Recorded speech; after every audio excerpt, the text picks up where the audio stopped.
Oh là là, qu'est-ce que j'ai peur les amis, qu'est-ce que j'ai peur avec Siren Blood Curse sur PS3 en version française achetée directement sur le PlayStation Store français pour une somme modique de 30 € alors que la version non complète, par épisode, c'est 40 €. Donc allez chercher l'arnaque, vous serez très fort. Donc Siren Blood Curse, c'est le troisième épisode de la série des sirènes, les deux premiers étant sortis sur la PlayStation 2. Là, on a affaire au troisième épisode, donc. Et comme, enfin, je ne connaissais pas le scénario de ce troisième épisode avant d'y jouer. Et quand j'ai joué, j'ai découvert à mes dépens qu'il s'agissait en fait du remake du premier Sirène sur PlayStation 2. Mais là où tous les personnages principaux du premier Sirène sur PlayStation 2 étaient japonais, là, tous les personnages principaux sont américains pour bien sûr plaire aux consommateurs et joueurs lambda américains qui refuseraient à s'identifier à un joueur, enfin à un personnage asiatique. C'est typique des joueurs lambda américains quoi. Enfin bon bref, ce troisième Sirène il est découpé en 12 épisodes. Si vous les achetez la version directe à 30 €, vous devrez télécharger les 12 épisodes dans l'ordre que vous voulez, mais vous serez obligé d'installer les 12 pour jouer au jeu. En tout cas, c'est ce que j'ai cru comprendre quand j'ai lu comment on installait le jeu. En tout cas, bon, j'ai installé les 12 épisodes. Le jeu marche très bien. Enfin, il marche très bien. Les chargements sont assez courts. Bon, heureusement, on est sur disque dur. Le jeu prend 9 Go et des poussières, donc pas les fameux 10 Go dont tout le monde parle. Et j'ai dit que les chargements ont été très rapides. Pour télécharger le jeu, les 9 Go, il m'a fallu environ 4-5 heures quoi. J'ai laissé tourner le téléchargement toute la nuit. Et en plus, pour l'installer les 12 épisodes à la suite, il faut compter au moins 20 minutes quoi. Un bon 20 minutes quoi. Et donc, si vous avez une PS3 40 Go comme moi, donc 40 Go moins 10, ça fait 30, il reste plus que 30 Go déjà. Et si vous téléchargez plein d'autres jeux, PlayStation 1 par exemple, que vous achetez sur PlayStation Store, où vous téléchargez plein de vidéos Full HD, il reste plus beaucoup de place, malheureusement. Donc, alors, on va faire le quatrième chapitre, qui est un bon exemple de deux types de jeux, enfin deux types de gameplay dans le jeu. Donc, on va choisir le chapitre. Alors, enfin, le jeu est développé, enfin, il est découpé en 12 épisodes. Chaque épisode est divisé en plusieurs chapitres. Donc, on va lancer le jeu, le chapitre. Alors au début, quand on termine un chapitre par exemple, on a la bande-annonce de l'épisode suivant. Ça suit un peu, comment dire, la mode de toutes les séries américaines qui font dans le même genre. Et dans le premier chapitre du nouvel épisode, on a le résumé de ce qui s'est passé dans l'épisode précédent. Enfin, dans le chapitre précédent. Donc c'est plutôt intéressant. Et là, vous voyez, bon, Siren 3, en fait, sur PlayStation 3, c'est. Comment dire. C'est.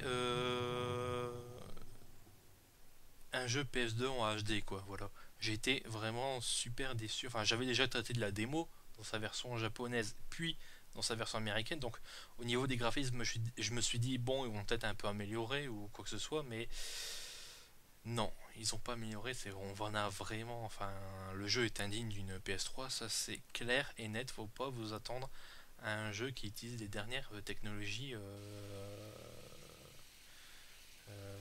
graphiques. Donc on a toujours la vision Shibito que vous voyez et qui devient totalement inutile dans ce troisième épisode. Voilà, hop. Il faut que j'arrive à assommer les Shibito parce que les Shibito, comme dans les deux autres sirènes, ils sont invincibles. Voilà, hop, je l'ai sauvé. On a toujours la vision Shibito et dans les deux premiers, enfin, sur PS2, la vision Shibito elle était vraiment obligatoire. Là, dans ce troisième, elle est vraiment gadget accessoire. Je m'en suis très très peu servi. Ça sert pratiquement jamais à rien. Sauf pour dans certaines missions, on est obligé comment dire, utiliser la vision Shibito pour obtenir un code ou un numéro de téléphone par exemple. Et sans quoi c'est... Alors voilà, déjà, il y a un problème qui est très embarrassant. Voilà, c'est la version Subito qui comment dire, qui s'active automatiquement. Mais bon, bien sûr, l'activation automatique, vous pouvez la virer dans le menu des options. Ce que je vous conseille vivement de faire.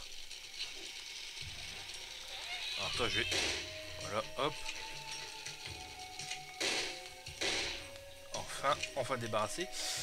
Donc, quand on se met en vision Shibito, déjà on tourne à 30 images secondes. Hein. Durant tout le jeu, on n'est jamais à 60 images. Et quand on est à... déjà on est à 30 images secondes. Et quand on est en vision Shibito, bah, le jeu passe à 15 images secondes, quoi, la moitié. Donc le jeu devient totalement injouable. En plus, on rajoute les caméras qui sont très proches du joueur, surtout dans les espaces, enfin, dans les petites pièces, les espaces confinés ou dans les escaliers. Ça devient une horreur. Donc là, vous voyez, espace assez étroit, la caméra est beaucoup trop proche, je vois rien. Bon, heureusement, avec le stick gauche, je peux me déplacer dans toutes les directions. Et avec le stick droit, je bouge la caméra, en fait la vision de mon personnage. On peut toujours se cacher un peu partout dans le décor pour échapper au Shibito. D'ailleurs, quand un Shibito est prêt mais qu'il vous a pas remarqué, on entend les battements de cœur. Quand il est proche de vous, qu'il soupçonne une présence, il y a comme une sorte de petits colorations graphiques tout autour de l'écran pour vous montrer que votre ennemi est tout près et qu'il soupçonne votre présence. Et quand il vous voit, bah, il y a la vision Shibito qui quasiment se met en automatique. Alors toi t'es mort. Ah, les Shibito ne meurent pas automatiquement. Hein. Alors, j'y reviens au niveau graphique, c'est vraiment la PS2 en HD, mais il n'y a pas de problème, c'est vraiment très moyen. Couplé à des caméras très proches, une caméra trop proche. Difficile à manier, des personnages assez raides, des gros ralentissements, très peu d'innovation, un jeu vraiment dirigiste et linéaire, une intelligence artificielle quand même assez limitée, et puis un scénario qui repompe le premier, donc il n'y a aucune originalité malheureusement. Donc il n'y a pas grand chose à en tirer de ce troisième sirène sur PS3 en tout cas. Alors, la vision Shibito. Alors, on peut bien sûr faire un zoom, il n'y a pas de problème. On peut passer à la vue, à la vue première personne. On y voit un peu mieux, mais ça change pas grand chose. Un bon point positif en tout cas dans ce Sirène 3, c'est la musique que vous entendez actuellement. Elle est vraiment excellente, il n'y a aucun problème là-dessus. Elle est vraiment excellente cette musique. Donc moi je vais avancer. Alors là, il y a des petits trucs graphiques tout autour de l'écran, donc un ennemi m'a repéré. Alors la version Shibito, tout de suite, 15 images secondes, je vois plus rien. Donc là à droite je vois en fait ce que le Shibito voit. Donc il faut que je me dépêche. Donc les Shibito sont immortels. D'ailleurs j'ai pas parlé du scénario.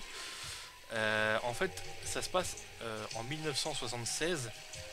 Le village d'Anuda au Japon disparaît sans laisser de traces. Donc là Howard il s'appelle pas Howard, il s'appelle Sam Monroe je pense. Je l'avais confondu avec Howard qui est le véritable héros du jeu. Et donc on est en 1976, le village d'Anuda disparaît sans laisser de traces.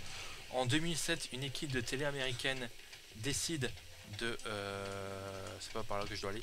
Décide d'aller au Japon pour enquêter sur la disparition.